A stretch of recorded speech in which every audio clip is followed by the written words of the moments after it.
she does makes me feel so good inside. Tell the Lord inside and I said, oh, she's the right one for me. He made no mistake, and I say this with no apology. Grams, won't you sing about your lady? She's still loving me, yeah, through all the trials and pain, yeah. For I played around, still yet she held it down. Yes, she did. She still loving me, even though I made her cry. Oh Lord, caused her many sleepless nights. Oh, and I had to make it right. Oh Lord, 'cause she's mine, One and only. I ain't going nowhere. I ain't gonna leave my lady.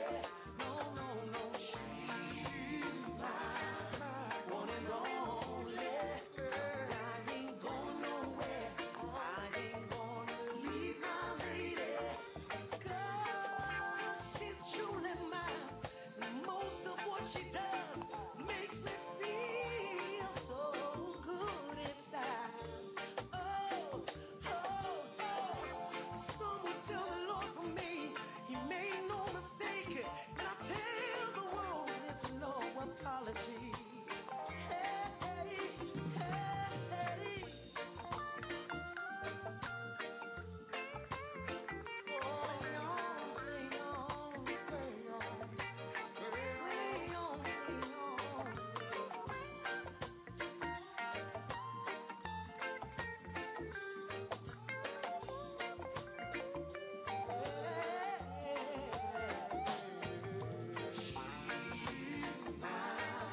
One and only. I ain't going nowhere. I ain't gonna leave my lady for no one. She's mine. One and only. I ain't going nowhere. I ain't gonna leave my lady for no one. She's mine. One and only. I ain't going nowhere. I ain't gonna leave my lady.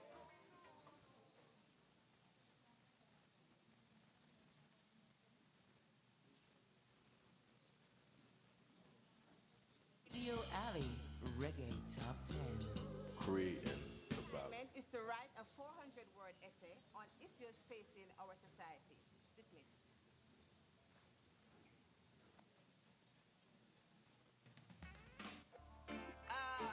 If it wasn't for Rastafari, I and I would have no strength to survive.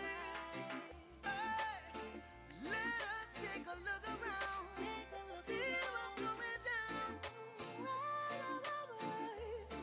Yo, tell me how come here in Jamaica so many people still a fight Rasta? Tell me how come down a East West them never chat in him and but them chat sizzler. Tell me how come people left about the street, no people of the Prime Minister. Tell me how come those in power don't seem to care.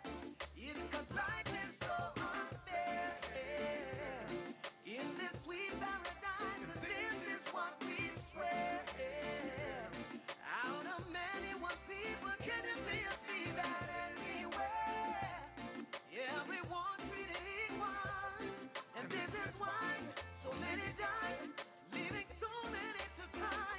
Tell me how come there's so much guns in the streets and none of them gun they never make ya? Tell me how come AIDS is spreading wide, taking over this sweet paradise of Jamaica? Tell me how come the dollar value's going down and everything's going up around town? Tell me how come Google had to get gunned down? 'Cause life is so unfair in this sweet paradise, and this is what we swear. Out of many one people, can you see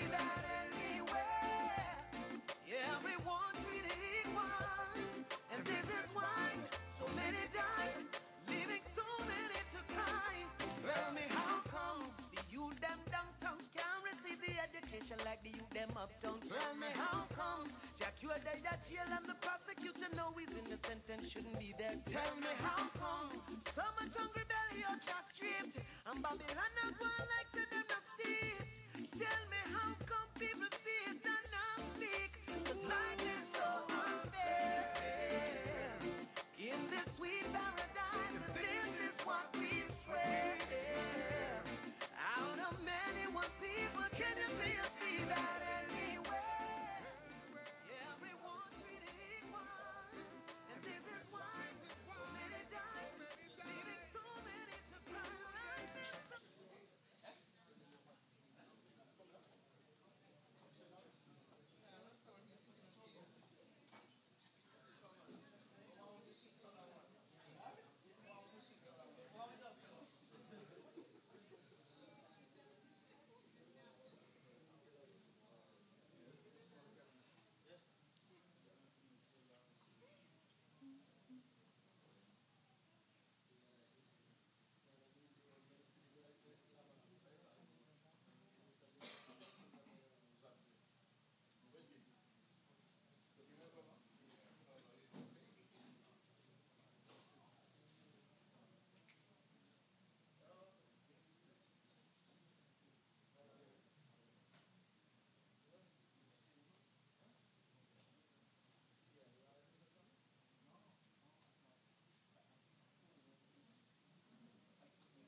presentation.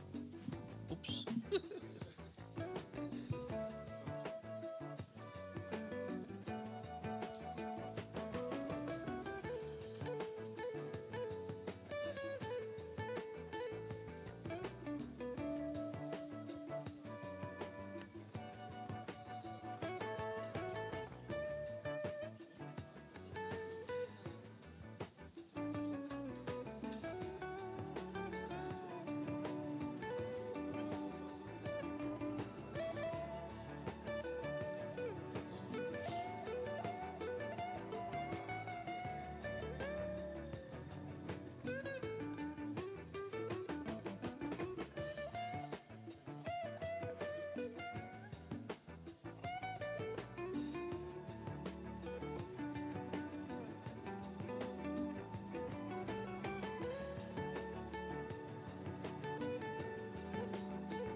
Okay, good evening, ladies and gentlemen, and welcome to this town hall meeting being put on by your Team Unity government.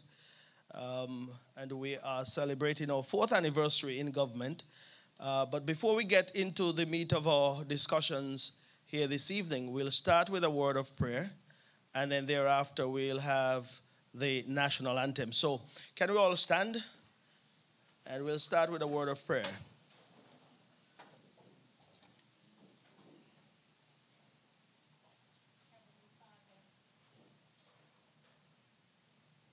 We thank you for bringing us here this evening. Remember those who are on their way. Hasten their footsteps. We thank you for the privilege of being able to sit with our leaders. Leaders who are of different parties and maybe of different minds, but all united for the good of the people and the good of their country.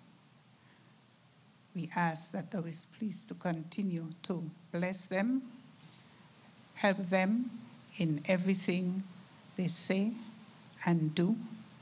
Help us as citizens to be supportive and honest in dealing with them and they with us.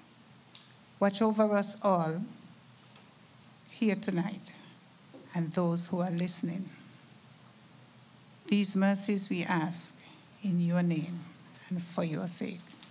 Amen. Amen. Okay, remain standing for the national anthem. We'll sing lustily because all of us know it. After 3, 1, 2, 3.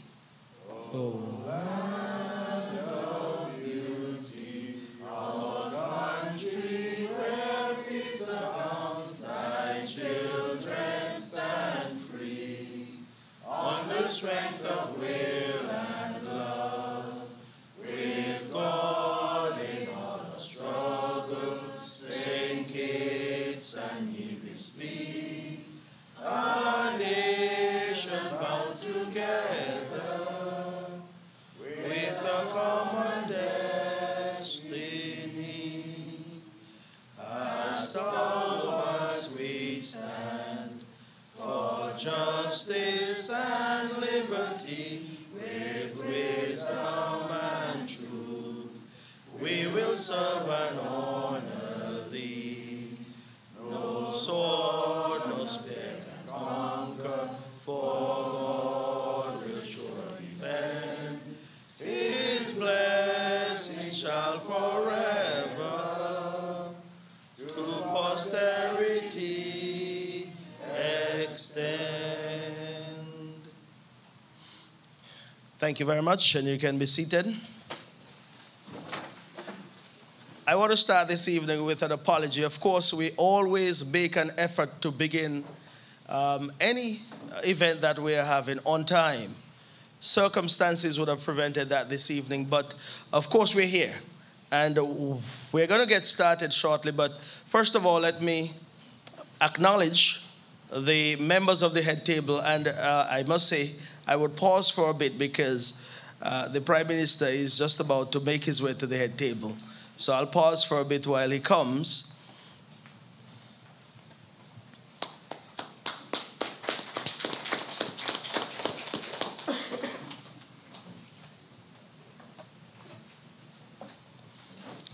Okay, so I'll start with the acknowledgement of all those at the head table, and I'll start with the Prime Minister.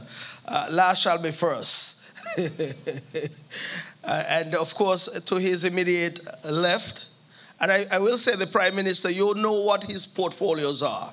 Quite a number of portfolios, so we won't go into all that, but to his left we have the Premier and Minister of Foreign Affairs for the Federation of St. Kitts and Nevis, but Premier of Nevis, I must say, the Honorable Mark Brantley. To his left, we have the Attorney General, Senator Byron, Vincent Byron, that is, and of course, we have Senior Minister and former Premier and Minister of Social Security, Ecclesiastic Affairs, et al., the Honorable Van Samry. And to his left, we have also the Honorable Eugene Hamilton, Minister of Agriculture, Human Settlement, et al. And of course, to my immediate right is the Honorable Lindsey Grant, who is the Minister of Tourism and others. Okay. This evening's event, I believe, would be an exciting one. We are celebrating 4 years of good governance in the Federation of St. Kitts and Nevis.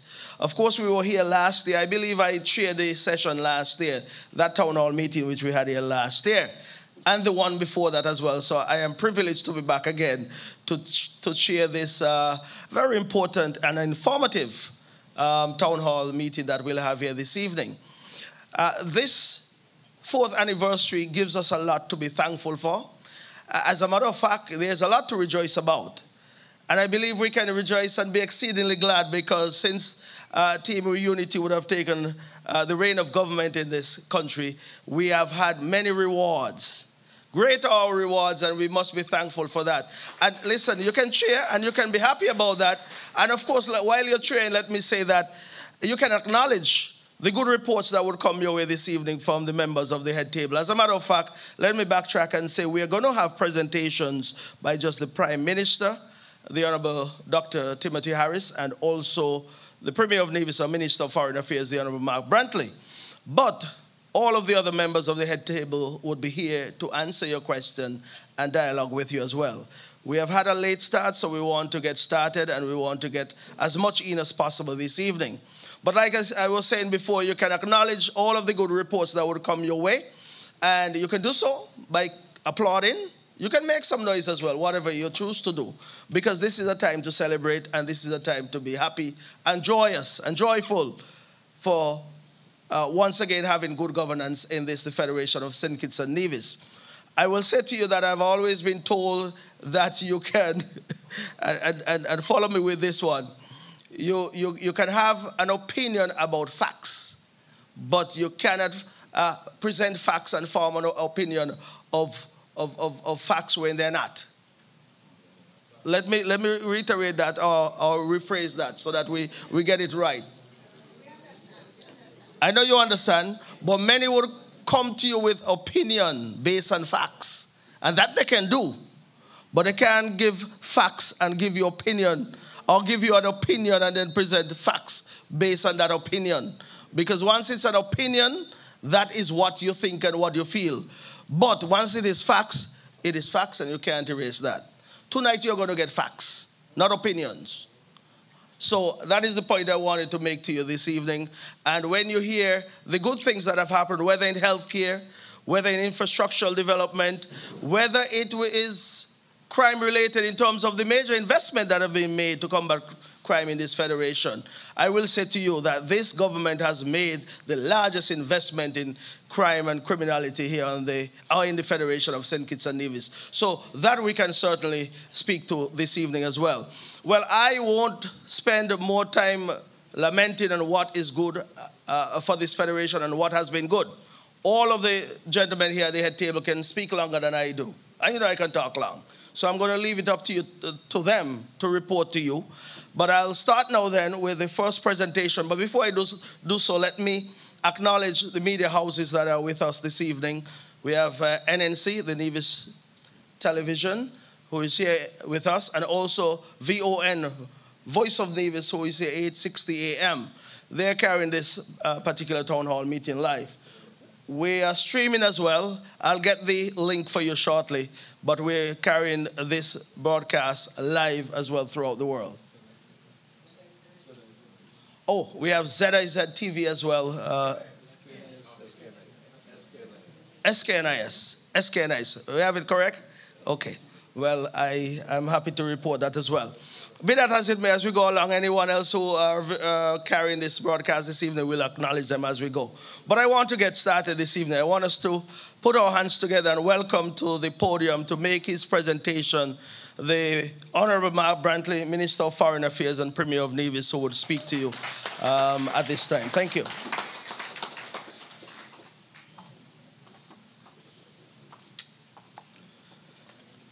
Ladies and gentlemen, good evening. Good evening to the head table, of course, to the Honorable Prime Minister and the members who are here. I apologize sincerely for the late start, but the truth is that we finished the cabinet very late this evening, I believe after 6 p.m. And so as a result, things got a bit hectic for us to circle and come back. But I'm happy that you've persevered with us, and I'm hopeful that the content this evening will be good and that we will have good exchange and interchange with you, the members of the audience. We have come 4 years after we were elected to serve at the federal level, to report and, of course, to take your questions and get your feedback. to report on what has happened, what has transpired in the past 4 years, and where we feel that we have made some successes, and I'm sure you will remind us of our failures as well. We are here, of course, to do what is important in a democracy, which is to continue to listen, to continue to consult, and to continue to hear from you, the people whom we serve. And that, to me, is very important. And so perhaps some will say we don't come often enough, but we're here now, and we're here to take your questions. And I want to thank the members who are at the head table.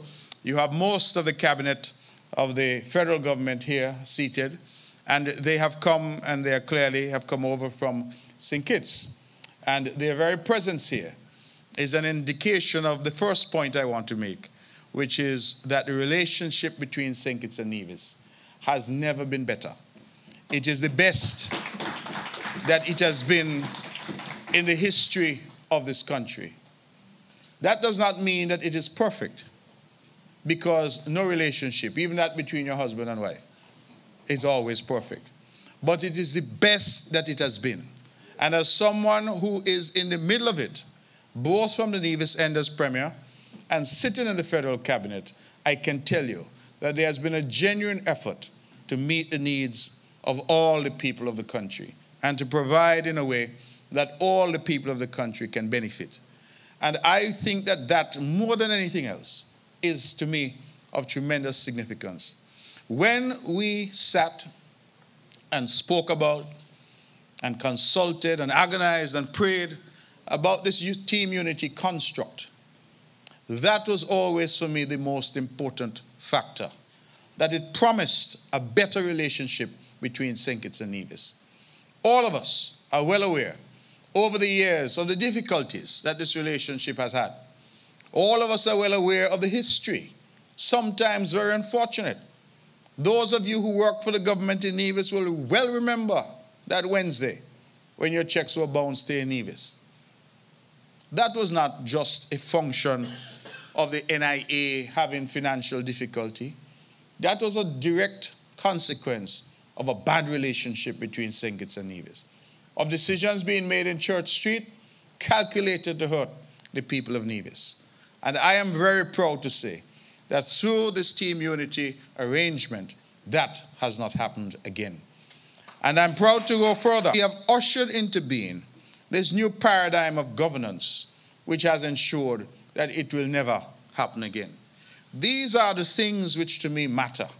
These are the things which ultimately speak to whether or not we've achieved that which we promised, and that is to usher into being a better relationship between the islands of St. Kitts and Nevis. And that is why I hold no water in my mouth when I say it is the best that it has ever been in the history of this country. The relationship, I hear some people who call into the radio stations, they use the language, they say we have a transactional relationship. I hear that language even permeating the walls of the parliament, where they say it's a transactional relationship. But I'm here to say as a Nevisian, and as a citizen of St. Kitts and Nevis, that there's absolutely nothing wrong with the people of Nevis getting some benefits from what is available in the country. Equally, there's nothing wrong with the people of St. Kitts getting some benefits, because the little boy from Jessops ought not to feel that he's anywhere inferior or worse off because he was born in Jessops than a little boy from Sandy Point. And the little girl from Molyneux should feel equal to the little girl from Butlers. If you're to build one country, we must change our mindset and see our country in the context of oneness. And that for me has been a very important, perhaps subtle, but nevertheless important shift in terms of the ethos of St. Kitts and Nevis. Prior to this team unity government, I say it often because I think it's important. Prior to this team unity government, the island of Nevis had never produced, in the eyes of those who were decision makers, anyone good enough to be a diplomat for this country. Since the team unity government, I don't know where they come from. But we have them in Canada, we have them in America, we have them in the UK, we have them all over. What it tells me is that what the change in philosophy and ethos has been is that we're now looking for the best people for the job. We're no longer saying, if you're from Nevis, you're not qualified and you can't fill this position. We're now looking for the best people. And I am content when I say that I have seen a genuine effort, and Nevisians are now reflected in every committee, every board, every commission, in the diplomatic corps. We have people in the various positions. We have the Speaker of the House. We have people, the Supervisor of Elections. I don't say that to necessarily laud Nevisians, although they are laudable people. I say that to say that prior to a new thinking infecting the body politic, a lot of what we now take for granted was not possible. And it demonstrates that all we needed was a change in approach to ensure that the best people now occupy the positions, rather than determining that some people, by virtue of the accident of their birth, were somehow locked out. And I think that that is important. Some see it purely in terms of money. How much money Nevis get? How much money did Sinkis get and how much Nevis get? And yes, money is important. The roads can't fix themselves, they require money. Electricity and water, all of that requires money. Healthcare requires money. And so yes, money is important. But I think that we must also go beyond money and think about some of those things in terms of the enrichment of the lives of our people and how our people now have a federal, a national role and a national scope. And I think that that is important. There is a new sense in the country of inclusion and inclusiveness. And the programs as they're being rolled out, I have seen no program that has been rolled out federally that has not also benefited the people of Nevis. None. And if I go sink it's in the cabinet and they mention something, they will tell you that I'm the first to say, what about Nevis? And I've never had the response that Nevis is not included. I can mention the $500 poverty relief, poverty alleviation program. That is a program where people in Nevis are equally cashing their $500 checks as those in St. Kitts. A program, let me remind you, that many said was impossible. This government is in the business of making the impossible possible. Many said it couldn't happen, and we have done it. And I think to God be the glory, a lot of people are grateful for that relief that is designed to wean them and bring them out of poverty, to give them what I refer to as a hand up, not a handout, and to help them to deal with some of the exigencies that they encounter each day. We look at the hurricane roof repair program. I hear a lot of chatter about it. But that this program was only started late last year in St. Kitts. And the Prime Minister, I'm sure when he comes, he will say that we held discussions. And the federal government has provided resources to the Nevis Island administration consistent with the damage that was identified by our technical team here in Nevis. We know it is to us and for us to determine how that is to be dealt with here on the island of Nevis. And the Honorable Eric Evelyn has been charged by the Cabinet through social services to look at that, to seek to determine who the persons were who reported damage from the hurricane, and to seek to determine further who of those persons continues to be in any position of loss. And we're looking to those people throughout the constituencies and the communities in order to assist with the roof repair program. So a lot of times you hear the shouts, I call the clanging cymbals. You hear the noise.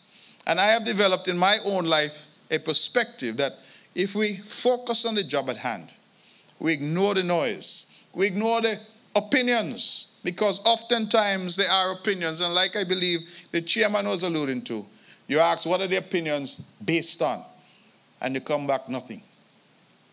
All of us in here has an opinion. I believe we would have an opinion on almost everything, but it doesn't mean that it's based on some sound footing. And that for me is what is ultimately important. So a lot of times you hear the noise. I am not so focused on the noise. I'm focused on the substance. I'm focused on the direction. I'm focused on the goal. Where are we going? Where are we headed? And how are we getting there? Along the way, there'll be bumps in the road. It is not easy putting three political parties together. I have said it publicly time and time again that the man who now occupies the position as Prime Minister, Dr. Timothy Harris, was one of the fiercest Parsons when he stood up in that Labour red in the Parliament. People were concerned sometimes with Denzel Douglas. I was very concerned about him. He was a fierce debater. When he made his point when I was leader of the opposition, you had to have strength to stand up. Palm and Labour in St. Kitts, we know over the years the differences that they have had. We know that under the leadership of Vance Emery, this CCM party, a party that I'm so proud of, had never joined with anyone to form any government at the federal level. We have had examples in Nevis where some have flipped and flopped. One time they were with PAM, then they were with Labour. I don't know who they're with now. But CCM had never joined with anyone before. And so, in light of that backdrop, you could imagine the discussion and the oneness of purpose and the way that people had to put aside past hurts and past insults and past difficulties to come up with a unity construct. That you could have a man out of the belly of Labour. He even called himself now the People's Labour Party. He couldn't leave the Labour out of the name. You have the People's Action Movement and you have the Concerned Citizens Movement. Coming together. Many people were skeptical, oh, it can't work. I believe we were given a shelf life of initially 6 months. 6 weeks, forgive me. And through the grace of God, we're here celebrating 4 years. And I think we must reflect on these things. We must reflect on the way that we've had to restrain baser instincts and to work together for the benefit of the country. The way that we have sought to resolve disagreements when they have arisen, quietly, with diplomacy, in the privacy of the cabinet room.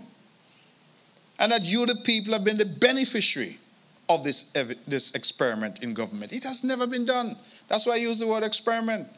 When we came to you 4 years ago, it had never been done in the Federation of St. Kitts and Nevis, where you were bringing together people with different approaches, different ideas, from different backgrounds, different political parties, who at some point were opponents. And here we are, 4 years later, coming to you in a unified way, saying to you that unity was the promise then, and unity is the promise upon which we have delivered. Ladies and gentlemen, some say, what is the evidence that the relationship is better? I believe the evidence is on full display here this evening. Just today, the federal cabinet met in Nevis. That may seem to some purely symbolic, but it is important symbolism. Because for these men and women to have journeyed over, the full cabinet was there, from St. Kitts to meet as a federal cabinet in Nevis. This wasn't a joint cabinet meeting. This was the federal cabinet choosing to meet on the island of Nevis and to have its deliberations here. And it was an historic day because we met and received the report from the Marijuana Commission, the National Commission. And the Prime Minister, in due course, I'm sure, will update the public on that. But the fact that that happened, and it happened here in Nevis, is symbolic, in my view, of the relationship that has been developed and that is now on full display. The people of Nevis want to know, what are the benefits of this relationship to us? And I like to remind people, because one thing I've found, that memories can sometimes be a little short. So it's important to repeat, sometimes ad nauseum to repeat, so that people have a continued appreciation and understanding. The water taxi pier there at Wale, which is now almost at its completion stage, that would not have been possible were it not for this unity arrangement. The geothermal project, yes, we have not yet got to where we are, but we are where we are in terms of distance because of assistance through this unity government. The Mondo track, which will again host the inter-primary sports. Recently I heard some hubbub. People say, oh, it's not finished because the stadium isn't there. And I said, well, we're almost not built in a day. But 2 years ago, our children were running on grass and dirt. 2 years later, our children are running on a first-class facility, on a first-class track. And whilst the stadium may not yet be finished, nobody can persuade me that running on dirt and grass barefoot is better for our children than running on a top-quality professional track that we have at the Mondo facility. We look at the airport runway at Van Samry, the tower, needed equipment, the Alexandra Hospital wing, which is now under construction, equipment for the Long Point port, the generator at Nevlec, the Treasury building that now towers above Charlestown, the water project that you see unfolding throughout Nevis. All of these have benefited. So, for those who sometimes wonder, I said to you, when you turn on the tap in your bathrooms and you realize that there's been a phenomenal upgrade to the water distribution system in Nevis, there was some contribution to that through this arrangement. Equipment at Long Point, generator at Nevlec, keeping the lights on. You all remember not so long ago, we had rolling blackouts in Nevis. We were having serious problems. And this CCM government took the decision to go out and to purchase a brand new generator. That generator has come, but it came, again, through assistance from this relationship. And I believe that that is important. I don't even know if I need to mention that through this relationship, the people of Nevis, like their counterparts in St. Kitts, have benefited from not one, not two, but 3 successive double salary payments to public servants. In fact, if there's one downside to it, it looks like it's becoming the norm. Because last year, some people had the temerity to say to me, they should get a triple. The double too small now. So in a way, Prime Minister, we are setting a bad precedent because people are now expecting a double salary every year and even saying the double is too small, they want a triple. But it tells you how the expectation has grown because the government has delivered. In the past, the only time you ever heard about double salary was when there was some gimmickry involved, when an election was pending. That's the only time. Here you have a government which is celebrating 4 years, and for the 3 years in a row, it has been able to give a double salary to civil servants. But all this, and I will end now, is perhaps to my mind irrelevant when compared to the investment in our people. Because ultimately it is our people, an investment in our people, that to me is the hallmark of real development. Just last year, I felt so proud when I saw 5 young people from Nevis heading to Taiwan to study. 2 of them, I recall, are doing medicine. I feel proud because for most of those 5, their families might not have been able to send them to university. And I expect that more are going to go this year, not only to Taiwan, but to other places, the training opportunities. We have so many people now in agriculture and health who are going off, getting training 6 weeks, 3 months. Sometimes it's so many that we don't even talk about it. But our people are benefiting again from the relationship. Just recently, an opportunity arose in Morocco for someone from agriculture. I spoke to my brother Gene, and Gene said, man, see if you can get someone from Nevis to go. And I believe the assistant secretary in the Ministry of Agriculture was given the opportunity to go to Morocco and to get some training. And when I spoke to her, she seemed so proud. That achievement, you can't take that from someone. That is an experience and an achievement that she has. And that to me is far more valuable than anything else that you can point to. So I certainly look forward to that. Foreign affairs, I believe we continue to chug along. I think that we have now, as of this week, signed new diplomatic relations with 31 countries in the last 4 years. And we have added some 19 visa-free arrangements in the last 4 years, taking our passport to one of the most powerful in the region. And we have committed to making it the most powerful in all of the Caribbean and Latin America as we continue to work at this. I end by making one last point. and that is to do with the economy. We hear a lot of debate in the public square. A lot of, let me not say debate, because that might be putting it too highly. We hear a lot of noise in the public square. People talk about the economy. You know what I find interesting in this little island? Some of the people who are doing the best are the ones who are complaining the most. They're doing the best and complaining the most. One person I understand is going around and saying how there's nothing happening in tourism.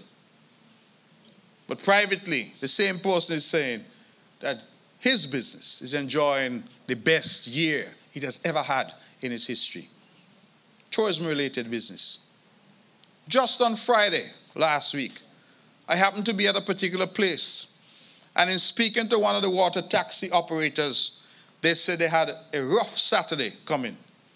And I said, what made it so rough? They said they had to move 500 people from St. Kitts.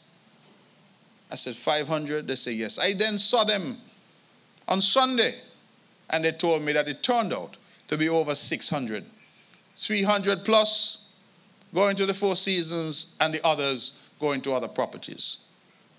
This very cabinet couldn't even get a room at Four Seasons in order to hold a meeting today. And when we asked them if they could provide a little lunch, they said they couldn't do that either because chock-a-block. I was at the Park Hyatt yesterday for a meeting. They said to me, you hungry? I said, well, I don't mind eating something. They said, well, you have to eat at the bar because all the restaurants are sold out. There is, ladies and gentlemen, opportunity, progress happening in St. Kitts and Nevis. And a lot of the naysayers are doing well, but seeking to persuade others that things are so bad. And the point that I want to leave you with is this. If, as this team unity construct promised and seeks to deliver on a new thinking for the country, I want our people to stop seeing themselves purely as Amnivision and Amkitition. Seeing St. Kitts has a development, Nevis must get one too. Because oftentimes we can complement each other. I take the boat sometimes when I have to go into St. Kitts for meetings or to my office there. And there are a number of Nevisians working at Park Hyatt. Park Hyatt is closer to Nevis than it is to Bastia. Closer. They leave Wally and not work in 5 minutes. So why should the people of Nevis not take advantage of the opportunity which exists in their country? Equally, at afternoons, when the construction was happening at the Four Seasons, you don't want to see the number of Kittitians coming off the boat who are involved in the construction activity at Four Seasons. Should they say, we don't want the opportunity because it's across the water in Nevis? Our people need to get to a point where we grab opportunity wherever it arises in our country. And when we sit down as a cabinet, we are looking at the country and saying that opportunity must be provided for every person, and wherever they are, they must be willing to seize that opportunity. And that is my simple message to you, that ultimately, if unity is to fulfill its purpose, it must be that our people start to see themselves as having the capacity and the ability to take advantage of every single opportunity. I have said it before and I say it here now again. If you hear food sharing in Molyneux, go with your plate. If you hear food sharing in Cotton Ground, go with your plate. Because whatever this country has to offer is and belongs to all of us. And that has to be the mantra, the ethos, that has to be the undercurrent of this unity arrangement, this unity government, that we continue to encourage our people to take advantage of all the opportunities that exist in this country. And so if you can find a job in St. Kitts that pays you well and that advances you, take it. And if you're in St. Kitts and you can find one in Nevis that advances you, take it. Because I will say this as I leave, that whilst we sit back and say, "Me nah go work at St. Kitts, me nah go work at Nevis," you have a lot of people coming from elsewhere who are seizing the opportunities that are being created right here in our little country. And that should be a lesson to all of us. let us take advantage of the opportunities that exist. And let us continue to persevere with this unity government, which has demonstrated in word and in deed that it has delivered, it can deliver, and it will continue to deliver for the people of Nevis. Thank you.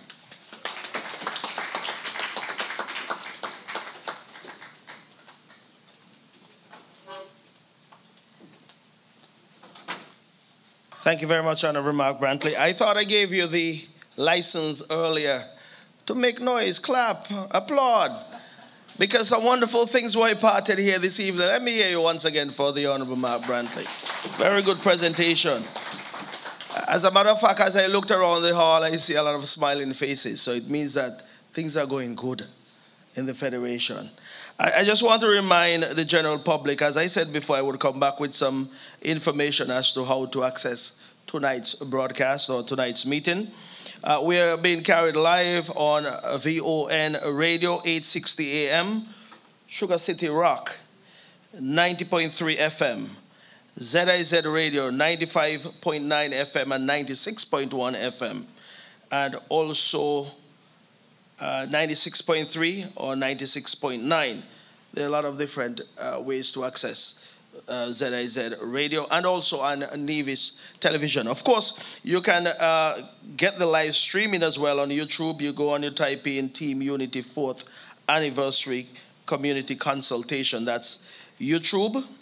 And then you type into your browser, or when you get to YouTube, Team Unity 4th Anniversary Community Consultation. Okay? Well, as I said before, we are getting two presentations this evening. We'll now hear from the Prime Minister of the Federation of St. Kitts and Nevis.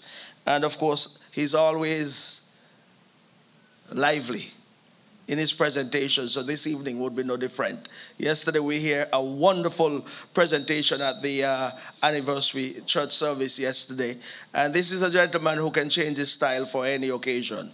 So tonight he'll bring that style to this particular forum this evening. I want you to put your hands together and welcome the Prime Minister of the Federation of St. Kitts and Nevis, the Honorable Dr. Timothy Harris.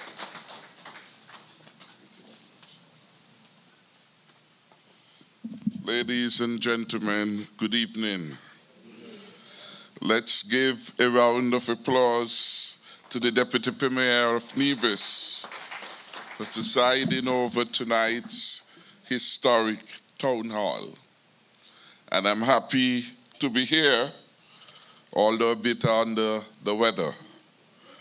Today has been a long but pleasant one.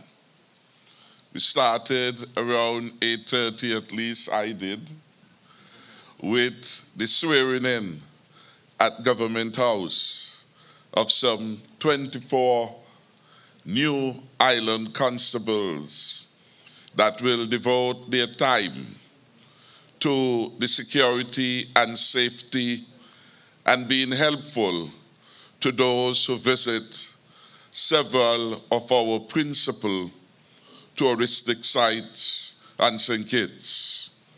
Port Zante, for example, the Anglican Church, Independence Square, Black Rock, and so on. We were doing it because we believe it was important to safeguard the gains that we have been making in the tourism industry, where for the last couple of years we have been experiencing historic growth. So that twice in a row, in 2017 and again in 2018, we had over 1 million cruise and tourist arrivals in our federation. Let's give our Minister of Tourism a round of applause.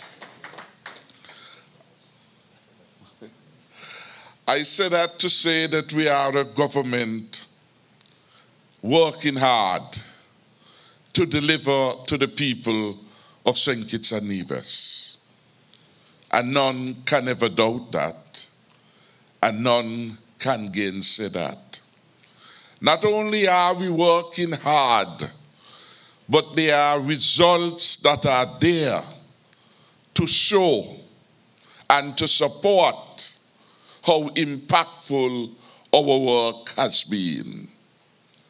There are some in the country, no matter how well we perform, even when we are doing what seems like miracles, they will never commend the team unity government.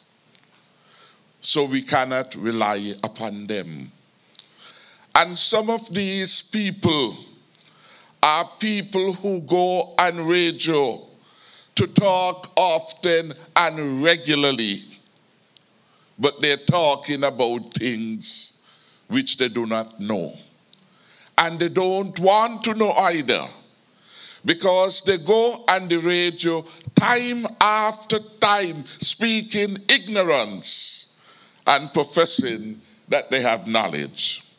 I think that was the point in part which Mr. Nisbet Jeffers was attempting to put to you. Everyone is entitled to his or her opinion, but you are not entitled to the facts.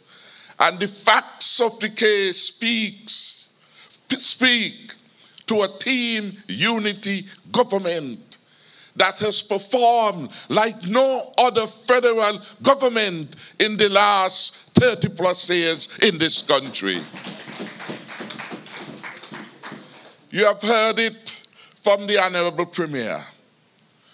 Going way back since 1980, you can contemplate a time in the politics of Nevis, in the politics of St. Kitts, when you could have gone into an election in Nevis, highlighting what has been done to the federal entity.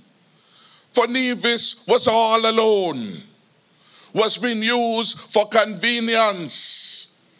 It took a change, a new team unity administration with a new philosophy, with a new vision of empowerment across the divide, to bring Nevis into a genuine federal relationship.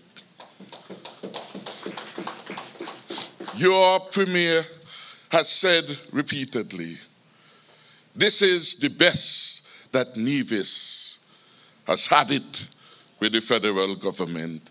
Thanks to your support. Thanks for your partnership. Thanks for you being committed to give this experiment a chance to blossom, to realize its mission. You are now better for it. And sometime I hear my cousin Joe Parry speak about what it is we're getting over here. And sometimes I hear Hector talking like that too, and making a big noise. And sometimes I even hear my distant cousin Patrice in the federal government talking these kinds of, I don't want to say, them kind of things. And you wonder, how dare they be the one to speak? When for all the years, when my cousin Joe Parry served as Premier, Parry had no sway in the federal entity. None. All that my cousin Parry would have gotten would be a trip somewhere. Nothing. For over the years that they were in a partnership, they can't prove or show one project. But you hear the Premier before me. All that has happened. And when they say, well, you all are giving Nevis this support, budgetary support, 30 million a year, we wonder why it's not more. We wonder why it's not going up and coming down. And I wonder why they want it to go down. We prefer the stability. But you ask, well, what it is they were getting when Parry was there, when Patrice was Attorney General, when Patrice Nisbet served as the Minister of Foreign Affairs, what it is Nevis was getting? Nothing. What Nevis got instead was embarrassment. Was embarrassment. Because when Convis Maynard's father presided as chairman of National Bank, they bounced the check for the ordinary workers in Nevis who were relying on their check from month to month. And they had no consideration. Where was Patrice Nisbet then? And where was Uncle Parry? And where was Rebelto? None of them said anything in defense of Nevis. And suddenly, now they are unemployed. Now they are unable to do anything constructive for the people of Nevis. Instead of commending the change that has taken place, which is benefiting the people of Nevis, they are trying to find problems and to create confusion because they believe divisiveness would help. The remedy for that is to make sure unity remains stronger than ever going forward. Because it is unity that has produced the results for the people of Nevis. And it is only unity that, based on its record, you can have the confidence will continue to do good things for the people of Nevis. And when I listen to the Honorable Premier, the health sector, Alexander Hospital, in sports, your new athletic track, almost every area of socio-economic engagement, there is something there as testament or testimony to the support of the federal government. My advice then is that we have to move forward. Forward with unity and remain focused on unity. We can't rely on the armchair analysts on the radio to help us with this kind of sensible analysis of where things are. Sometimes you hear them say, well, things so bad, and you wonder why. And sometimes you're happy that they now realize how things bad for them. For when they had the opportunity to make things good for the ordinary people, they did nothing for the ordinary people. They did for themselves. I know you would have catch up with them. They did for themselves. And that is why the country is moving ahead of them, you know. The country is moving ahead of them. They are going back to a time in politics which people have long passed. They are going back to a reality that only they are comfortable with.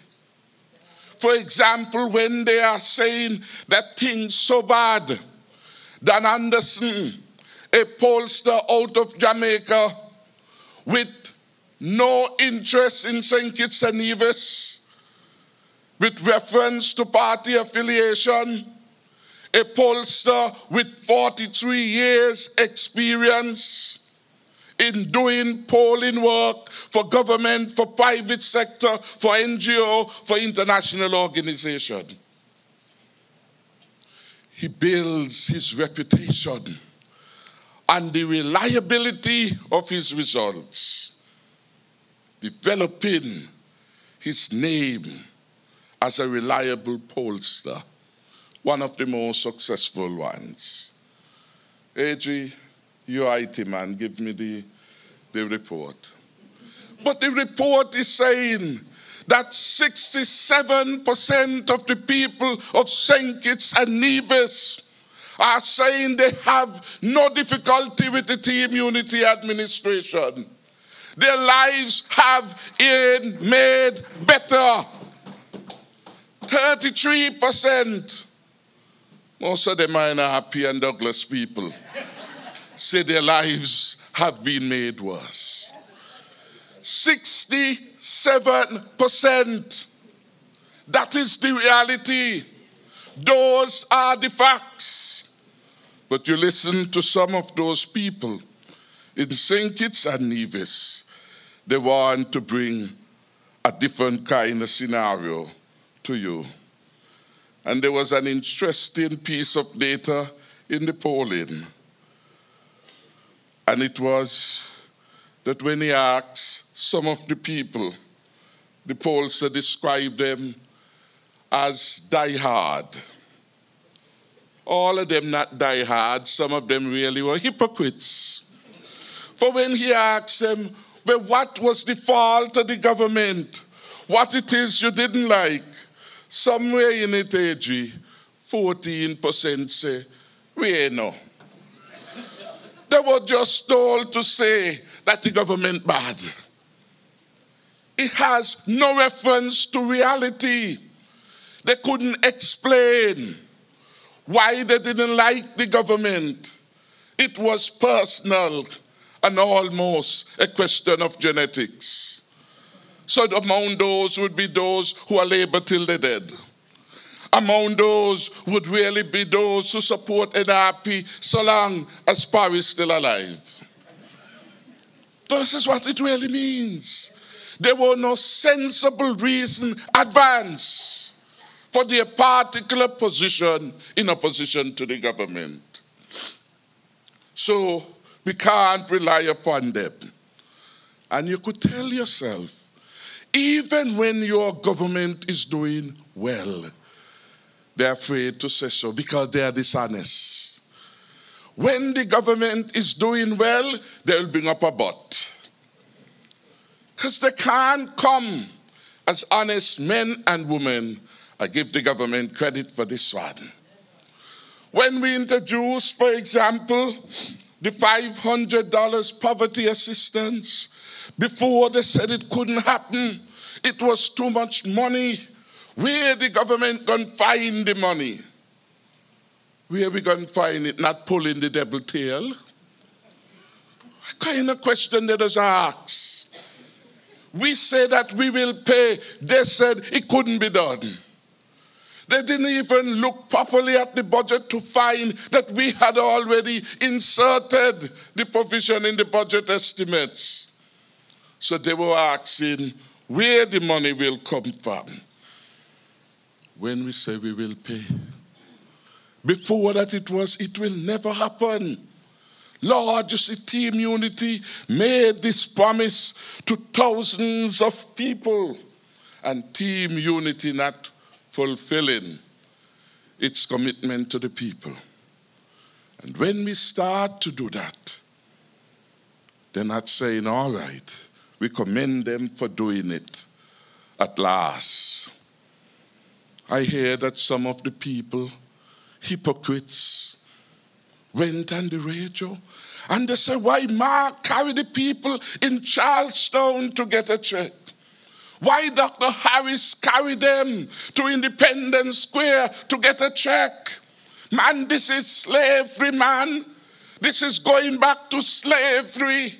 And you wonder, are these people real? Where under slavery was man getting payment from any government? Have you ever heard a slave get paid? Did you ever hear that? They are not dealing with the reality. They are obsessed in being a distraction. How in 2019, any sensible person could point to any area in Nevis and St. Kitts and say, don't go there, because that is slavery. Well, at one point, all of St. Kitts and all of Nevis were owned by slave masters. Every place in St. Kitts was part of some estate. They even carried their name. So I wonder what they will tell us now. So Tapley Seton shouldn't be at government headquarters, for that was his seat of colonial power in the days of slavery. Government House. You see the ridiculousness when they go down that route?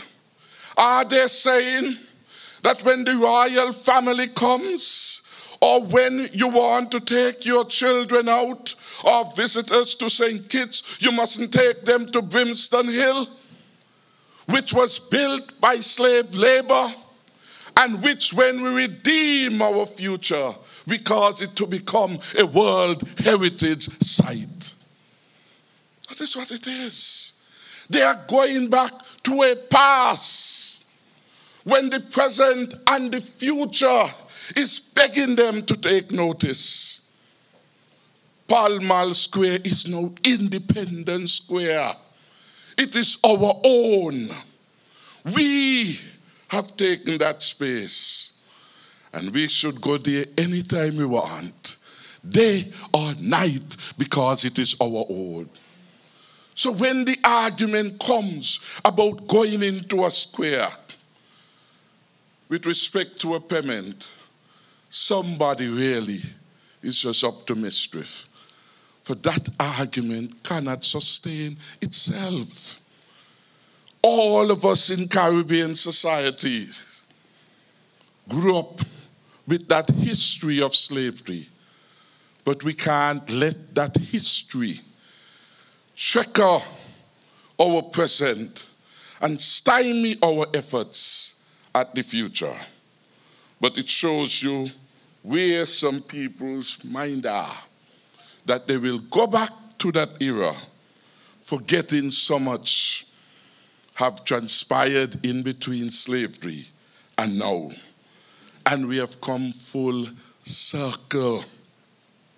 It is the son of an ordinary Kittitian and Nevisian citizen who now presides over Government House in Sir Tapley Seton. It's not some remnant of slavery there. That is why we were able to go there today to swear in 24 of our own people. That is why we go there to celebrate our independence. And I am surprised and disappointed that some of the people who should know better would make their opinion out to be a fact. And that is why I've said, and some people don't like when you say it, why are you listening to some of these programs on the radio to confuse yourself with the untruth and misinformation? I said to my constituents and all who would listen, don't come to tell me that man on the radio say, and I vex with him so till. I tell you, when you know their program is coming on, lock it off. Lock it off. I don't listen to them. So why are you going to listen to them? Carry up your pressure as a result and come looking to me for some relief. Lord, I was so vexed with him last night. See, if I did catch him. Stop expose your mind to the filth and mischief that they give week after week as part of their hypocritical act. I have come to say to you, even, and you know it come fashionable now since the immunity, that every week somebody says they want to know somebody's business because for them is good governance. You ever hear a thing like that? When they want to know somebody's salary, they say it's a question of good governance. The government should let us know how much this person is getting and that person is getting. I never know that a government could work like that. Just take up people's business, private and otherwise, and just give it out for them to go on the radio to deal with. We keep the press conference. We hold ourselves accountable to the people. They're not satisfied with that. That is part of the good governance agenda. We ensure our parliament meets regularly. They're not satisfied with that. And we even use the parliament for the ministers to report to the country and their stewardship. They're not satisfied with that. What more can you do? In 2014, the federal parliament met 3 times. The last year of the Douglas regime. Last year we met probably 12 or 13 times. 4 times their performance in terms of the legislature. You would think they would have something good to say about that. They had the Integrity in Public Life Act. They did nothing with that act. For 20 odd years, we came in, we put things in place, we set a date to operationalize it, we set the committee up, we named them, we had them sworn in broad daylight, we provided a budget for them. No commendation for the government. But when it wasn't done, when will the IPL come in? We want the IPL legislation. Legislation there. When it was, they had issues regarding the public account system. We went to the parliament, created legislation that give life and substance to it. The director of audit commended us. The accountant general commended us. The leader of the opposition in St. Lucia commended us. Baldwin Spencer commended us. The opposition people ain't commended us. And you know, since we set up that so good and proper, never once did the new leader of the opposition convene a meeting of the committee. They're not interested in that. They're just interested in scandalizing your government. We achieve number 1 in the World Justice Project Rule of Law Index. They like talk a lot about corruption here. Well, when the people went around and do the evaluation of all the countries in the region, they found that corruption was literally non-existent in St. Kitts and Nevis. We were number 1 in the Caribbean. Those are the facts. These not just Timothy saying it and Mark saying it. Oh, and Alexis, he will say anything saying it. This is independent person went around the world evaluating people and based on objective information did a ranking that put our country first. So why is it you hear them every day attempting to scandalize the country? If Alexis drives a Jeep, oh, it is corruption. They call corruption as if it's some lollipop now. That's the only word they know. To confuse people and negative the country. We have an unpatriotic opposition. We have an unpatriotic opposition. And I want to end on that. Because come Thursday, the court will advise us whether it is the leader of the opposition, Denzel Douglas, is entitled to sit in the federal parliament. when he bears allegiance to the government of Dominica. It is an unpatriotic opposition that we are dealing with. How dare Denzel Douglas goes over to Dubai. Denzel Douglas, who cannot go to the US, wants to lead the country again. Where are you going to lead you? Where will he lead you after 20 years? Where are you going to lead us? By where? I don't know where that. But I know even Uncle Parry told me he ain't nothing else with Douglas. Why is it? So he goes to Dubai, and he's in Dubai last week promoting the CBI program of Dominica and calling down the program of St. Kitts and Nevis and saying to prospective investors, not invest in St. Kitts. And if you invest in St. Kitts, when I get back in, I don't know when that will be. When I get back in, I will take away your passport. An unpatriotic leader of the opposition. And the Bible tells us that man can't serve two masters. You will love one and hate the other.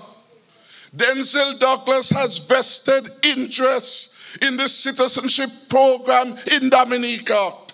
And he goes out regularly to promote the Dominica citizenship program. And in doing so, he tries to pull down the program of St. Kitts and Nevis. No good can come from that. Weakening his country so that he can get his commission out of Dominica. Nothing good will come from that. We have them whenever there is a homicide. Lord, that is like a healthy diet for them. Every day they sing and dance about crime. And let us make it clear, the loss of one life is too much in our country, especially when it's not as a result of natural causes. And we have invested heavily to preserve the peace and security in our country. We are still hoping that we will get the results. But we have not lost faith in our ability, with the help of the law enforcement officers, to bring a new season of peace in our country. I want to ask you to continue praying for peace. For there is something evil about the behavior of an opposition which rejoices over the death of others, and it attempts to make politics out of it. And it had its time at the crease. If they had left us in a good spot, I would not have minded they come with a constructive criticism. It was under Douglas' watch as Prime Minister in 2011 that we reached the height of 36 homicides. So how could he come now to give advice? How could he come like the devil to correct sin? It can't work. It can't work. I want to invite all parents and guardians, their behavior, their conduct, give them the love and give them the support. Encourage them to find a job. Mark made the point about for them to be involved in illicit activity. And the message we are giving to the young people, and we want you to give your children and your relatives, gang life is no life. They better understand that. If it is one thing we know from our experience, gang life usually leads to death. All these young men gang life is leading to their premature death. And we want to halt that. I want to end on a note of thank you. Thank you to my cabinet colleagues for the support they have given to the government that has made this government the best performing government in the Caribbean. Give your cabinet a round of applause. I want to say thank you to our Minister of Tourism, the Honorable Lindsay Grant. Thank you to the Honorable Eugene Hamilton, our Minister of Housing et al. Thank you to Senior Minister Vance Amory, our Minister of Labor et al. Thank you to the Honorable Attorney General Vincent Byron. Thank you to your Premier and our Minister of Foreign Affairs for his work. Thank you to the Honorable Sean Richards. Thank you to the Honorable Wendy Phipps. Thank you to the Honorable Patrice Liebert. Thank you to the Cabinet Secretary. And thanks to all the civil servants in St. Kitts and Nevis that have given loyal support to the government of the day. Understanding that the people have spoken. And once the people have spoken, it is the job of the civil servants not to mess up people because you didn't like how they vote, but to pursue the programs of the government of the day to the best of your ability. St. Kitts and Nevis, in my view, is in good hands with the Team Unity administration. And so I thank you, the people, for your support, your confidence.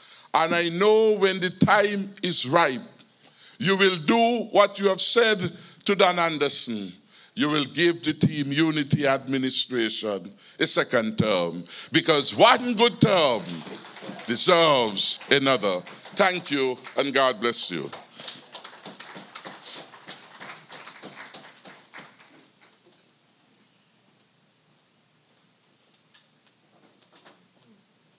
Thank you very much, Honorable Prime Minister. Let's give the Prime Minister another round of applause, please. I did say when I left the podium here that he would come with a certain style that we are accustomed to from time to time, and a wonderful presentation. We have reached the point in time where I'm sure you'd want to engage all of the ministers and senator here at the head table, because there are questions I'm sure you have, or comments you'd want to make this evening. We're going to open the floor shortly. As a matter of fact, we have time. Let's put it that way.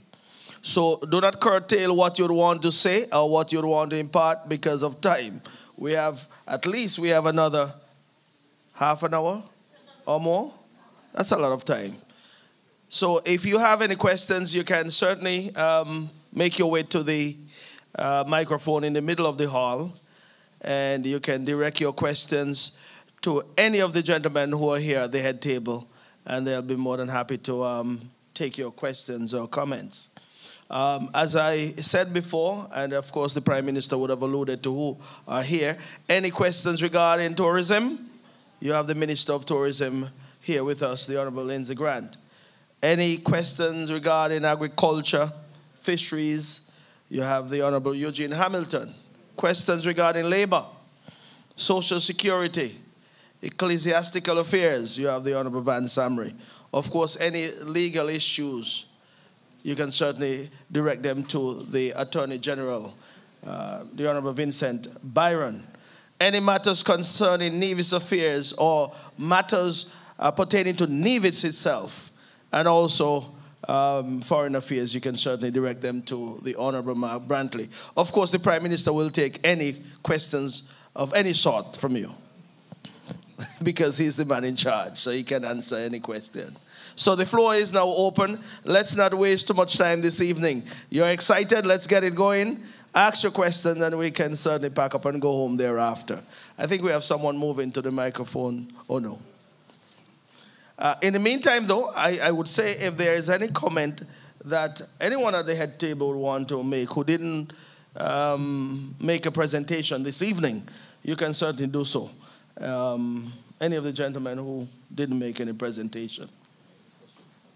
Or you'll take questions? Okay. Make your way to the microphone.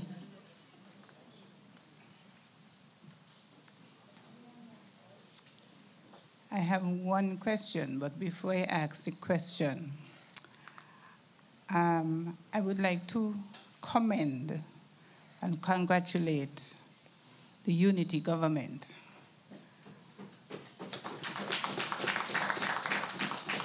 And I would like to do so because when you have a party in government, you always hear about fighting and this person angry and somebody want to form a new party. And we have 3 parties up there and we ain't hearing none of that. So something good is happening up there. And I think you all need a standing ovation for being 4 years in power, and you all ain't collapsed like in Guyana and Grenada. And we don't hear anything about anybody fighting. We do have a few people saying that Nevis ain't getting nothing, but I think they're trying to fool people by saying Nevis instead of saying themselves. So,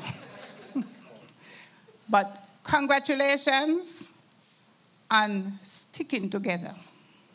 Mm-hmm. Congratulations on not having no way on the side of the road. Because for 3 parties, that is a big accomplishment, that we don't hear no scandal, we don't hear, and I'm sure you all fight inside, but it's not the kind of fighting that come out on the road and people wondering if they're having a government tomorrow. For 3 parties to come together and stay together for 4 years without any major ism and schism, you all need a standing ovation for that, and congratulations. Now, this is the other thing. The federal government in the Constitution is responsible for security. I would like to know how much money goes to security in Nevis. And I don't mean like a ballpark figure that's in the budget. We have the police station in Newcastle. Do you assist with that? We have police, supposedly walking and going all around. What is the situation? Is the federal government paying for everything for security in Nevis? Like, I know they pay the salaries and all that, but do they pay for like the new buildings, new vehicles, and that type of stuff? I'll sit while you answer. Okay. I believe the Prime Minister will be the person who is most equipped to answer your question, so I'll hand it over to him. Would you want to take a number of questions or no? Well, let me answer. You can answer because no one is waiting at this time. I want to thank the person who raised that important question, and before the question, to thank you for your commendation. So long as we are together, we will accomplish more. That was the message of unity, and that is why we had so many things to boast about tonight in terms of what Nevis has been benefiting. With respect to the specific issue of the support to the law enforcement effort in Nevis, the federal government honors its obligation. And the obligation would largely be twofold. The operational elements, which largely is a manpower question. And it's not just the police, it's the defense force who are also here, and the fire services. And we meet, importantly, all the emoluments related to them. Only recently we took a decision at the federal cabinet level to increase the allowance, I think it's called displacement allowance, for those of the law enforcement who were serving in Nevis. They were the principal beneficiaries of that particular policy initiative. We took the decision also to increase the ferry allowance so as to minimize the inconvenience of those who lived in St. Kitts, the majority of whom would be working on the island of Nevis. So these are some of the initiatives. We received late in December a consideration from the NIA with respect to some capital projects, and we are giving consideration to those. And so that is where that particular matter is. Vehicles are part of the stock in trade, and they are provided by the federal government. Of course, in the past, the Nevis Island administration has determined that in certain special area, it required to make and to assist the law enforcement efforts. So in that context, it has been a partnership. But the substantial cost of all the operations of law enforcement, from fire, police to defense force, they fall upon the federal coffers or the federal treasury. Thank you very much. As we wait, I see someone making her way to the microphone. Okay, thank you. Good night to everyone. Good night. The government is in for 4 years now, and up to now, I haven't seen a federal office in Nevis. If we want to see, we are unity, and we want to see the Prime Minister, and we call, yes, Mr. Harris, right there, and you want to call to get to the Prime Minister, they would tell you in St. Kitts, leave your name and your number, and they never call. You go to St. Kitts and you wait to see the Prime Minister. Nobody study you. I don't go. I call him personally, okay? But for other people else, it is unfair. And I think that it's high time, if you want to go back for another term, it's high time that the Prime Minister visit Nevis more often, and the office should be in Nevis. Secondly, Mr. Premier, it is 4 years now, and we need meetings. We need to sit with you and with dialogue.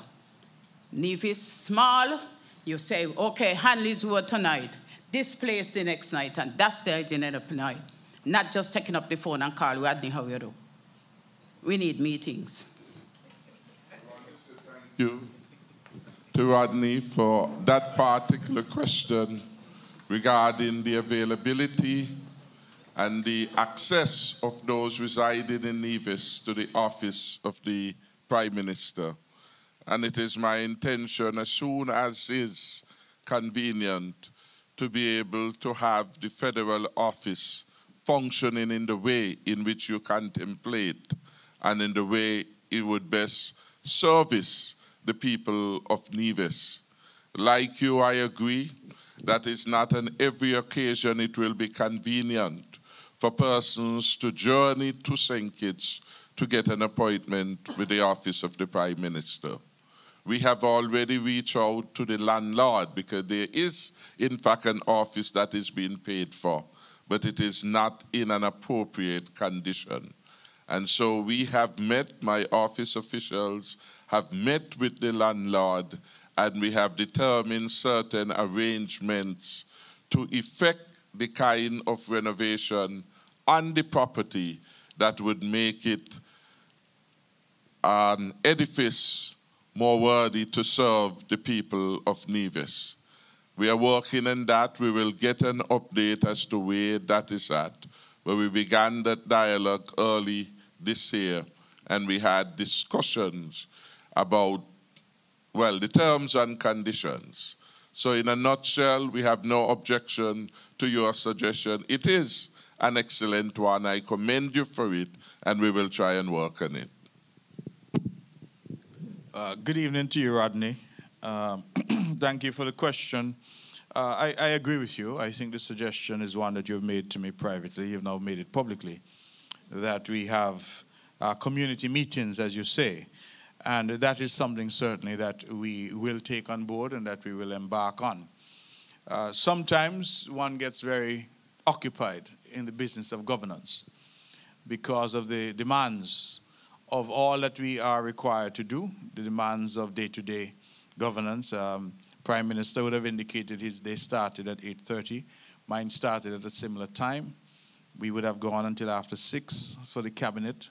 And then, of course, just to rush and come back here for the town hall. That is, in fact, not unusual. And so oftentimes it's a bit difficult because when I left home, I don't know that my wife was too happy that I had just popped in, said hello, and popped back out to come here because, of course, that is also part of our lives, that we have families that sometimes would want to see us and talk to us as well. That is not by way of excuse because we understand that we have offered ourselves for service, and so this is one of the requirements.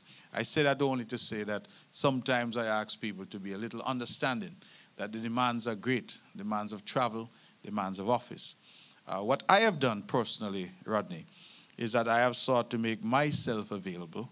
As you know, I am on the radio for 2 hours every Wednesday while I'm here and I'm well, and that is an opportunity for people to call in. When I became Premier, many told me that I should abandon that show. I have not done so. And so that is a way where you can stay in the relative comfort of your home and ask about something. I also have introduced a Thursday for the last several years, where on Thursdays, people who come to my office do not require an appointment. They simply come on first come, first serve basis. And I can tell you on some Thursdays, I see as many as 30 people who come with various issues. So I need to do more. I accept. The government needs to do more. We accept. And we will do more. But I don't want you to go away with the impression that there is no opportunity for contact. Monthly as well, we have the press conference where we update, and the media has an opportunity to ask questions. And we noticed that just the last press conference, we had a new media member in my good friend, Edric W. Stanley, who's here tonight. And he came and he too put forward his position. So we try to be available. It is not always easy, but I take on board entirely what you're saying.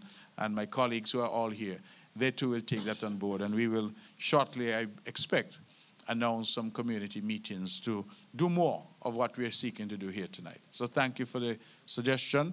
And I see that as an invitation to us to make ourselves even more available than we are now to consult with the community, because that is an important tenet of democracy, as I said when I made my brief presentation. Thank you very much. Well, just to remind you that airtime is expensive and it's limited, so we have just about 10 minutes left here this evening. I don't think anybody brought their bed with them, so I'm hoping that you're prepared to go home to sleep shortly. So questions, let's get going and let's get out of here. We see someone here. Can you go ahead, sir? Yes, good evening to the Cabinet and good evening to the ladies and gentlemen who are present. Crime, of course, has been one of the topics front and center. And I'm asking the Attorney General, what would be the impact on constitutional rights for instituting a curfew from 6 to 6, beginning with the ages of 17 to 35. This, of course, is based, in my view, on the number of gun-related crime done by people within that age group. We know the insurance companies have imposed upon young drivers from 18 to 25 an additional level of premium because of the high risk with reference to driving.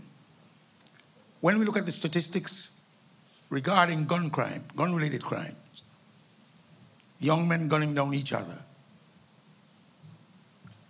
what would be the ramifications if you were to implement a curfew from 6 to 6, beginning with that age group that I've just mentioned, 17 to 35. That is for the Attorney General, Mr. Byron. I will ask another question. Well, let me follow up also. This afternoon I met with her, not met, but I saw a security guard. And I was told before that he had the opportunity of putting down a perpetrator. But in his judgment, the perpetrator seemed to have been a youngster, maybe below 17. And simply because he had the feeling that he might have been a relative or somebody close, he never responded, but the perpetrator intended to rob a business entity. Now, because if he had done that, the authorities obviously would have taken him in for questioning. And sometimes those who have the opportunity to putting down some of these perpetrators have to think twice or thrice, because if they were to do that, the authorities would come. You cannot just put down Her Majesty's citizen without being hauled in for questioning. And many people are very, very busy. If you know that these are people who have done these things, they've been put down, I think it would be a favor done to our community for identification and for the curtailment of these kinds of gun-related activities.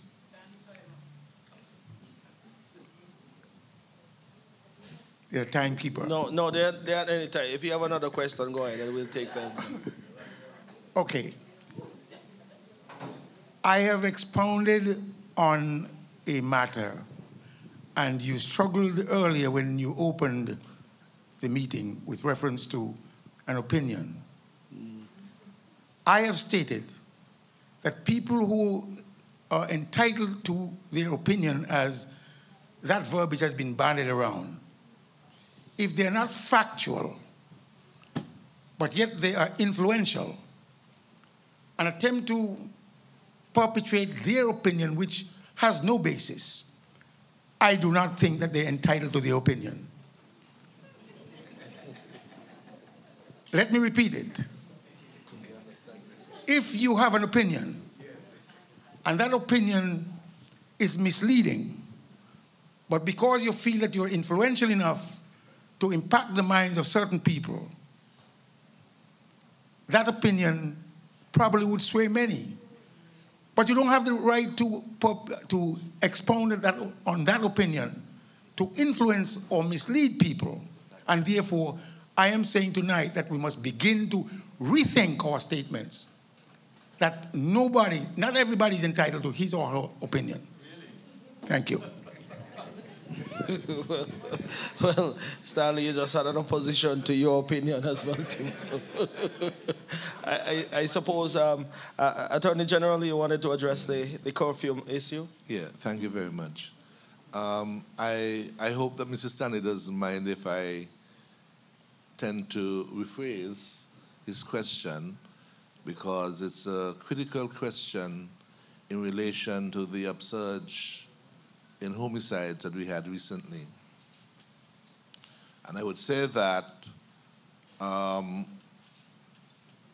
the cabinet responded, the chair of the cabinet, the Prime Minister, who is also the minister responsible for national security, responded immediately after we had had this upsurge. And we had a joint meeting with the Police High Command and the other arms of our national security forces to be able to make an important and critical response to what was happening.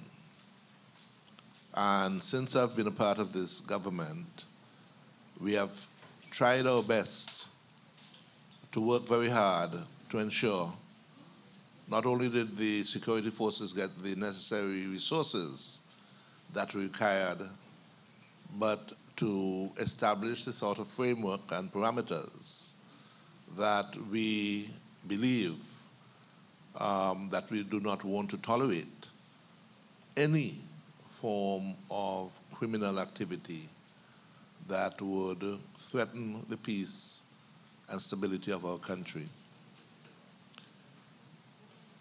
The idea that we could have had 6 homicides in a relatively short space of time over the last couple of weeks led us to consider, I must have to say, what the options would be. And one option, obviously, would have been to look at what is a very serious type of option, and that is to suspend civil liberties to people.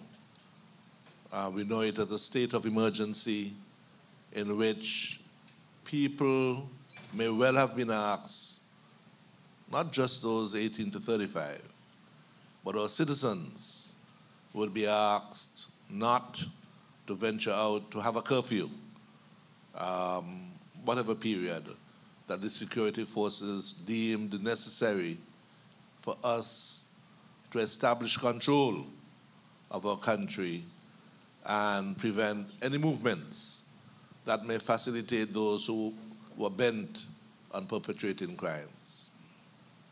It is an extreme position, and we would have relied on our security forces to measure what they considered would be sufficient to bring the situation under control, to be able to curtail, to monitor, to take in for questioning anyone who they would have had an interest in, to be able to determine who should be apprehended, who should be, as it was, taken off the street.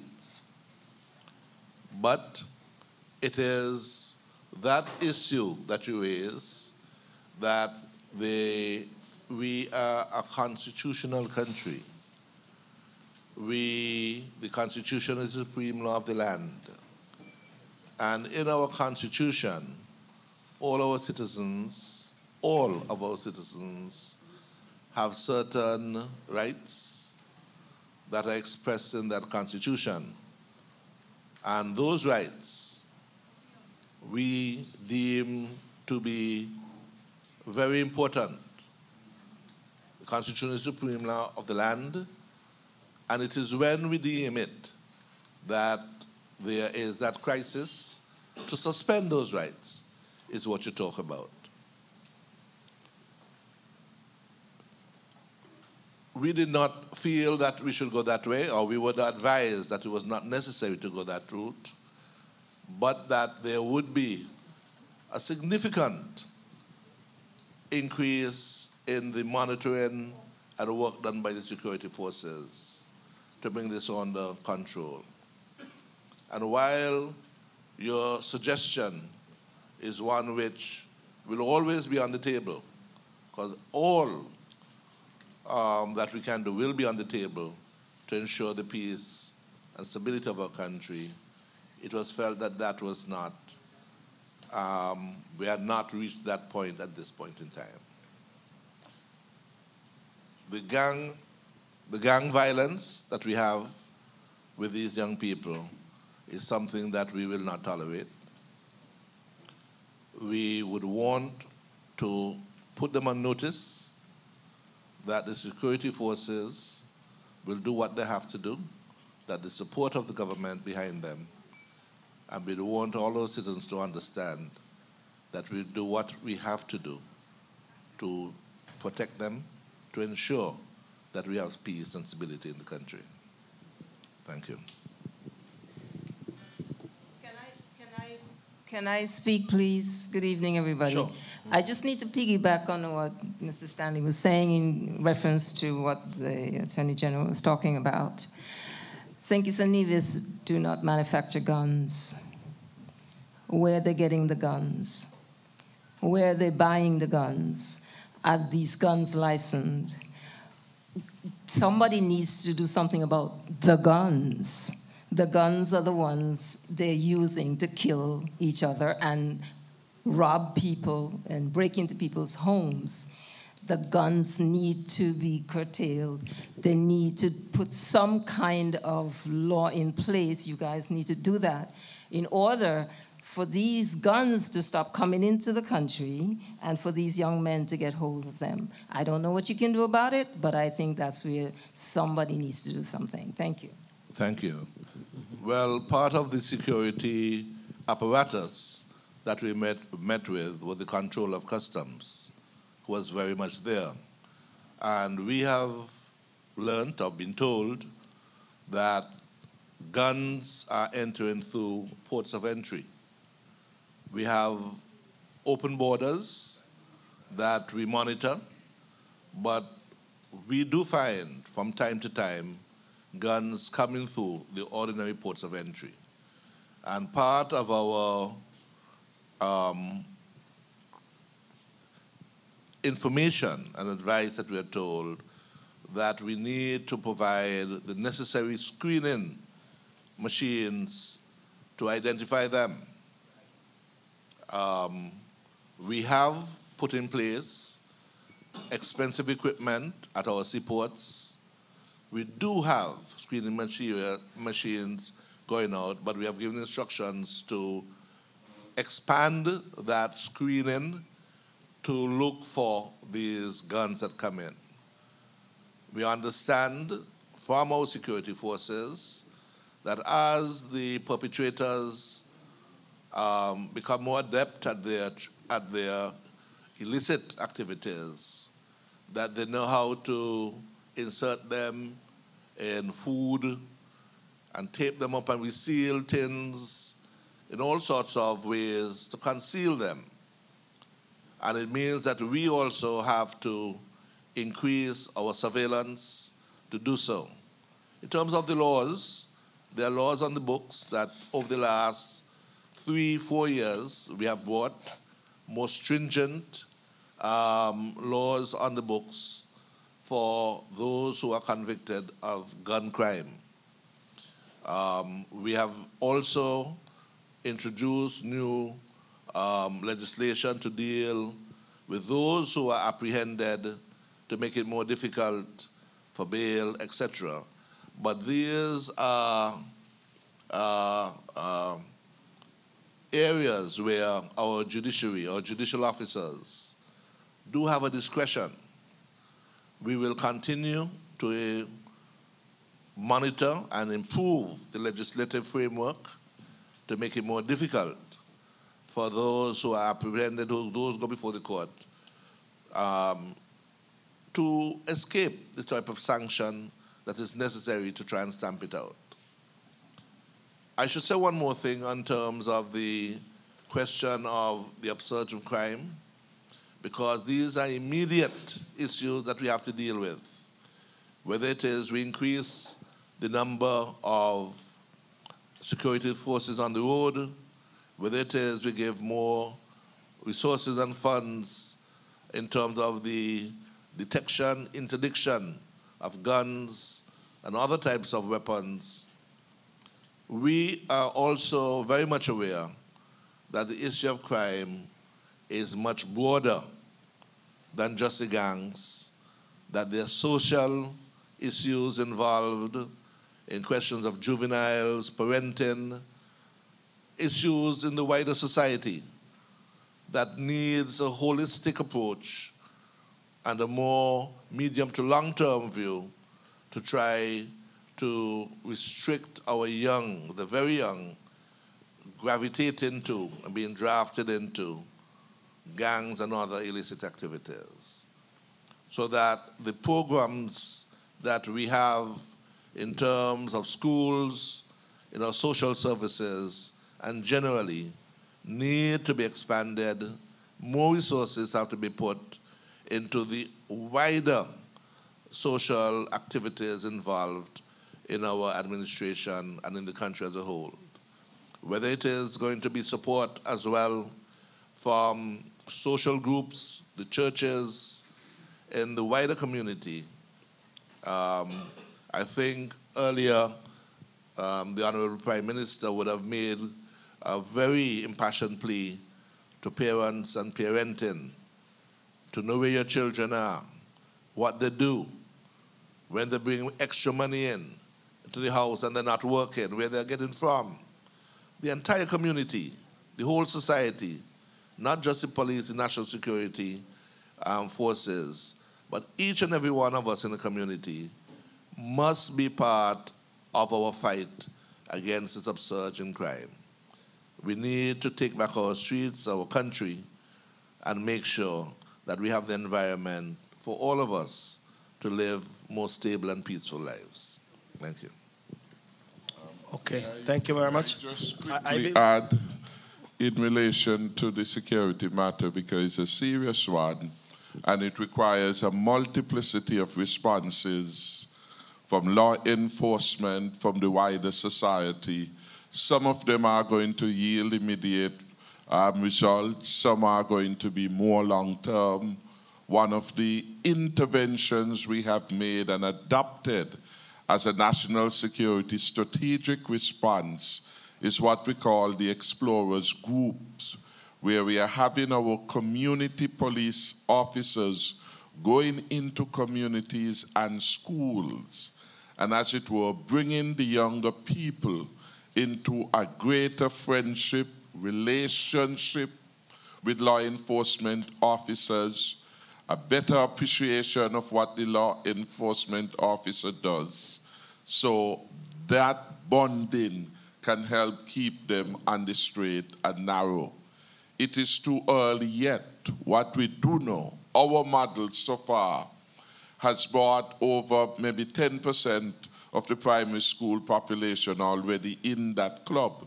That will perhaps be the largest club by the end of the year, anywhere in terms of organization of young people. We have 10 police officers who have been prepared to do this exercise, and we are looking to get more groups launched. The largest group so far has a membership of 150 persons engaged in constructive activities. Yesterday we launched one in the Lodge Atlas community with a membership of 60, and we are doing that everywhere. One of the reasons why we are attempting this intervention is to cut off the growth of gang culture in the society by protecting the young and the more vulnerable. The research that we have indicates that as early as 10, that is children in our primary schools, are being approached by gang members and are involved either using them to trade in their guns, to distribute drugs, etc., etc. So even now, today, as we discuss with the Marijuana Commission, one of the things that came out very clearly from the evidence was that early, as in their primary school age, some of our children have been exposed to drugs. And we know of the link between drugs and guns and the consequences of all of those. So we are trying again to help the young people to say no to drugs, no to guns, and to live a much more healthy relationship with law enforcement, because respect for law and order become critical for the stability of any society. And it goes to the point which our businessman raised, Stanley, with regard to, and I'm rephrasing, because I understand you to say, when police officers go out of the way to uphold law and order, can they count on the government? And the answer is yes, oh yes. They can count on this government, because in defense of law and order, we will go all the way. All the way. That is why the Attorney General could say to you that we discussed the matter of curfew, because we have not considered anything to be unthinkable in terms of our response to law and order in the country. So every option we will look at and make a determination whether it is advisable and in the best interest of the country. I have said publicly, because I believe that whenever law and order confront lawlessness, we must be very clear. Law and order must remain standing. Whenever law and order confront lawlessness, if it is one man standing, it must be law and order. Otherwise, we are bringing the country into anarchy, and that must never happen. We must always uphold the institutions of law and order. So when persons go about their legitimate duties in the context of the Constitution, the government will go all the way to give them their support. So I want to make that clear. We will never waver. And I personally will not waver, because I believe that it's imperative that people are confident that when they are doing the right thing, they will get their justice and their support from the system. And equally, we must say to persons out there, because to take your point to the logic, it is the policemen and the defense force who are on trial, or the bad man them. Because sometimes you hear in our society, people are talking about Olado, and they know that's a gang man. They know that is somebody terrorizing their community. And when the agents of law and order go to restore the peace, these people remain silent until something happens. You hear the weeping and the gnashing of teeth, which could have been otherwise. So we have to get real and honest with ourselves. We have to go back to the good old lessons which our grandparents taught us. Certain things we have to tell the young people.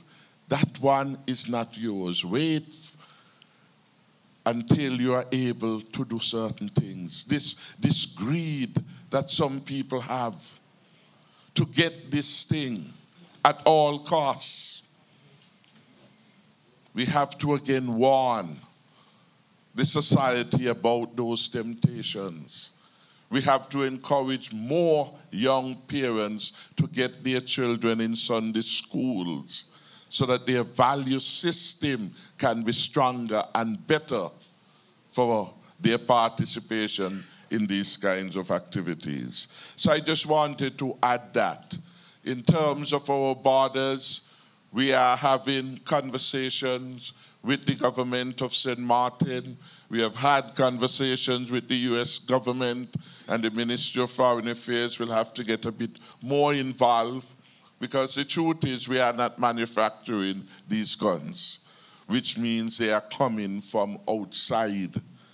And we need the government of the USA, which is a principal manufacturer of these, to show a bit more concern and consideration with respect to these matters that are creating damage and impacting negatively on the reputation of the country. So we are doing our best. We are investing in scanning machines.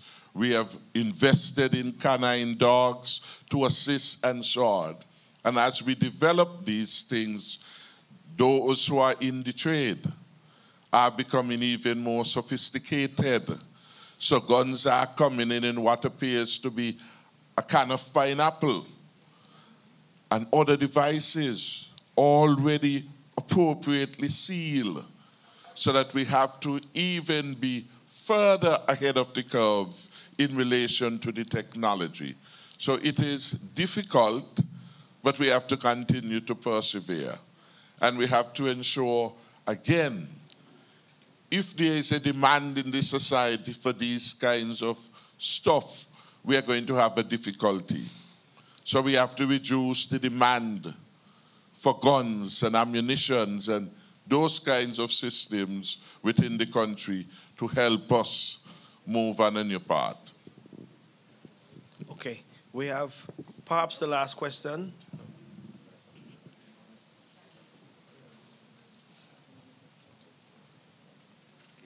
Good evening to the head table, the Prime Minister and his entourage. Congratulations on your 4th anniversary. So that means 4 years, then we are entering into an election year, which will be basically, I guess, a year ahead. You will have the ace as the Prime Minister. 2 things. One, the boundaries. What is the status of the boundaries? I know that was an issue before the last election, and there's a court matter. What is the status of the boundaries? Are we to see new boundaries, or are we going to put on the old boundaries? And the other thing is the, the National Assembly Elections Act, the amendment, which has to deal with the overseas voters. Where are we? As I said, we're just about a year to election. Where are we on these 2 issues? Okay. I would say that with respect to the last matter, that is with the cabinet, and that matter will be dealt with during the course of the year. There is not a need for haste in terms of the matter of the electoral reforms. The reforms will be done before the next elections. That is what we can promise. The matter of the boundaries is one which the Attorney General can advise of the status of that one, but we are committed to the program of electoral reform, and that has been going basically apace. We have brought a draft piece of legislation to the Parliament to further push the program of electoral reform, and we are having some consultations on that. It has been the norm of this government that on some of these controversial matters we engage.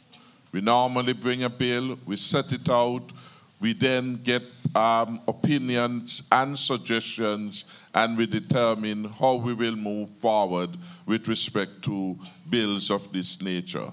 So the first reading of the bill is really to stir public interest, public suggestions with respect to the bill. And we have several bills that we have done. In fact, the standard practice is that we bring a first reading, let it out for whatever reasonable time, and then we go back. And it's only in very rare circumstances we have 3 readings of any bill at the same sitting. In terms of the boundaries, His Excellency the Governor General has appointed a new Boundaries Commission. The chairman of that Boundaries Commission has been a former Director of Public Works, Mr. Calvin Pemberton, and the government has also appointed to that commission the Honorable Vance Amory, as well as the Honorable Ian Patches Liebert. The Leader of the Opposition, Dr. Douglas, has also appointed 2 members from the opposition benches, the Honorable Patches Nisbet, as well as the Honorable Conrad Maynard. So there is a new Boundaries Commission that is in place, and we expect it to do its work to generate a report over the next few months. And we await to see what that is. As regards the debacle that happened just before the last election, we would say that that boundaries report is still in the court, and there is an order that has suspended that report. It is not in play, and it waits the further order of the court to be able to determine where we are. But we'd expect that the current boundaries commission that is in place would do its work, and we wait to hear what that outcome will be. Okay, thank you very much. It's almost 10:30. I believe 10:30 is the cutoff time tonight. So I believe we can go into a wrap-up phase now. Let me start by thanking all of the members of the head table for being here this evening. I also want to thank all of the media houses, Von Radio, Sugar City Rock, ZIZ Online, NNC. I think that's just about it in terms of the media. I also want to thank all who would have listened and viewed this presentation this evening. I want to thank you, the audience, for joining here this evening as well. I'm certain many of you would have been elsewhere this evening having a good time wherever, but you chose to come here, and we certainly appreciate that. And we want to thank you for coming as well. I want to thank the entire Federation of St. Kitts and Nevis for their tremendous support towards the TB Unity administration over the last 4 years. And as was mentioned, of course, we are in an election year. It means then anytime between now and February next year, we should have an election. Anytime between now and July. That is if you choose to go beyond. But I'm sure the audience will say there's no need to go that far. but I say that because we are looking to move this country forward. We are moving forward. And I have a simple slogan. Turning back is not the way forward, so there's no need to turn back to what once was. We are sticking with Team Unity, and we're moving forward with Team Unity because we have seen the tremendous successes that we have had with this administration.